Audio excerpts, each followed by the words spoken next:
What's up, guys?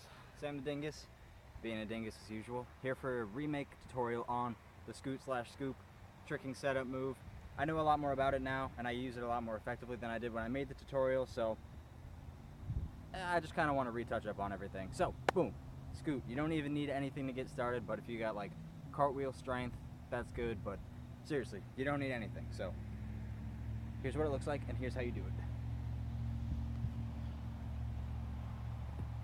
Of course, I'm not going to teach you the flip part of that today, but I'm just demonstrating how effective it is as a power setup. Alright, so to get started here with the scoot, all you need to figure out is which side you want to use your hand for. If it just isn't clicking, try switching sides. So, if you can do a gainer already, like a one-legged backflip, that'll help you a lot in determining which leg to use. So whichever leg you swing up with for your gainer, you use the opposite side hand. Right, so I kick with my right leg, I'll put down my left hand. If you kick with your left leg, stick down the right hand. There's a couple different ways to set up into your scoot, like just depending on how many steps you want to use.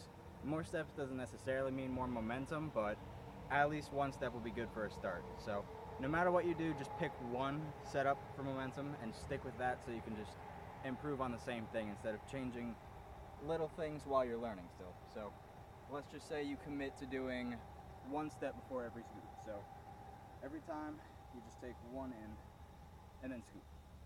Stick with that. My non-swinging leg.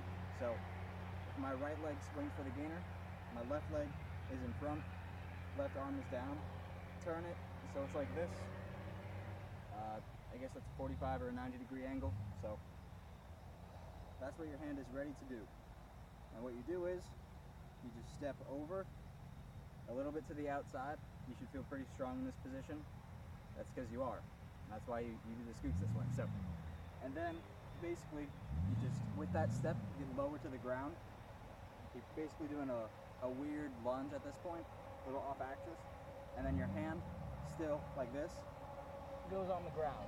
So when my hand is on the ground, it's pretty much pointing this way. Sorry. My arm is honestly more turned like this at this point, but that's just a guideline, you know. You should be able to get around your hand, that's why it's turned like that. Okay, so you are now stepped, your hand is on the ground, and from here is where you do the movement. So it's a combination of jumping off the both feet that are touching the ground, and then also shifting the weight up onto the shoulder and this arm. And you basically just kind of get this butt, this hip, this butt up into the ground, into the air, I'm sorry. And then you jump up and get this hip also up with it. So basically just get your hips up and around yourself. Just jump up and around.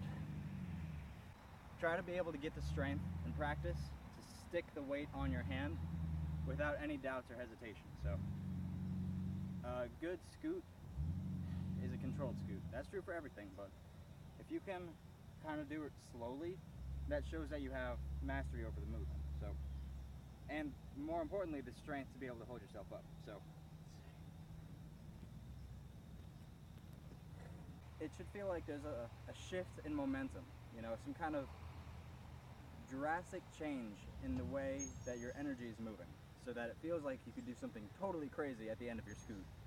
You know, you'll know you did a scoot right when you can feel it and you can get a nice hop out of it. So, good way to check up on your scoots. See if you can jump out of it.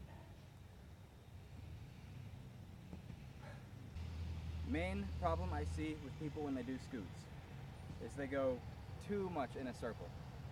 Even though it is kind of a circular move, you want to come down straight down so that it's easy for you to swing straight up.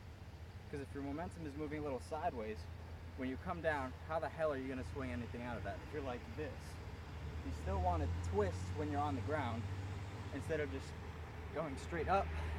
It means you're not getting the right ending of the trick, or you're not moving your momentum quite the right way. What you want to do is do it, get your hips over yourself, and then come down in a straight line. If you're coming straight down, it's easy to go straight up. It's really the easiest way to think about it. Come straight down from your scoots. Now just to really drive that home, I kind of want to show you what I see a lot of people doing whenever they're doing their scoots. What they do is, as I said, they go too circular, not enough over themselves. You know, think of it as a flip. It needs some rotation too, not just low twists, right? So a lot of people, they just see that? I barely come off the ground when I do that. As a result, there's really no power. Now, I could probably swing something out of that. Well, that's just because I'm comfortable with swinging things. But if you're just learning how to do things, this is really not the way to do it, you know? Not around, up and over. This is around.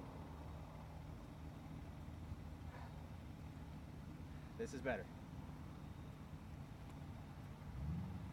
I want to show you the other ways that you can set up into it, because I actually have changed my approaches over time and I've started using multiple ones. So pretty sure you can see me out here.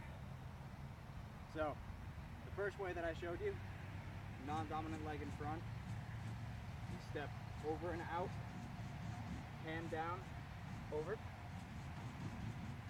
Method number 2, with your feet together already. From here, what I do is I like to angle my body a little bit so that my right foot is in the correct position, as if I had taken a step. And then instead of moving my right leg, I move my back leg back. That way it looks pretty cool. So you, instead of a step, it's a step. This move is not really like linear. It doesn't move exactly straight. What I mean by that is, if let's just say this is a straight line, I'm not going to take my step forward, or else my momentum is going to be going that way. I take a step out so that my momentum can stay in that straight line. So, again, straight line is important for picturing how your momentum works. It's not so much a step forward and hand forward like an actual lunge. It's a step out and then get back onto that line where your left foot is. That also being said, if you put your hand outside of that straight line without your foot being there to correct you, your momentum is going to be shifted way off, out of balance. So if you step forward and your hand's here, you're not going to be anywhere close to that straight line or where you thought you were going to be moving. And so it can take away from your awareness and control. Because whenever I do the scoot, I'm going to end up over here, and I'm probably going to end up facing diagonally towards the straight line instead of back on the straight line. Observe. See that? I'm way offset. So if you're feeling offset, think about the line. Left foot on the line, right foot off, left arm on, over, back on, and up. Briskly and effectively. So, straight line, non-swinging leg in front, step over to the side, in strong position. This hand should come down, turn, and then you basically just bend your abdomen, I guess, towards the sky, and use it to lift your hips and butt up. It helps if you think of each butt individually, cheek for cheek, as they say. So, butt up towards the sky, up and around you, come down in a straight line. And obviously, when you're starting, come down on one leg, but as you get better, you can also learn how to do it with 2 legs, but I get a little less power that way. There you have it. Alright, yo, thanks for watching. Leave in the comments what you want me to make a tutorial on next. I've got a couple ideas already. I think a cork tutorial is finally on its way to coming out after I do cheek gainers, but right now I'm just still getting back into the groove of things, but I'm really putting training as my priority, so I'm happy to share my training footage, of course, but if you have any tutorials, please drop them. I'm happy to do them.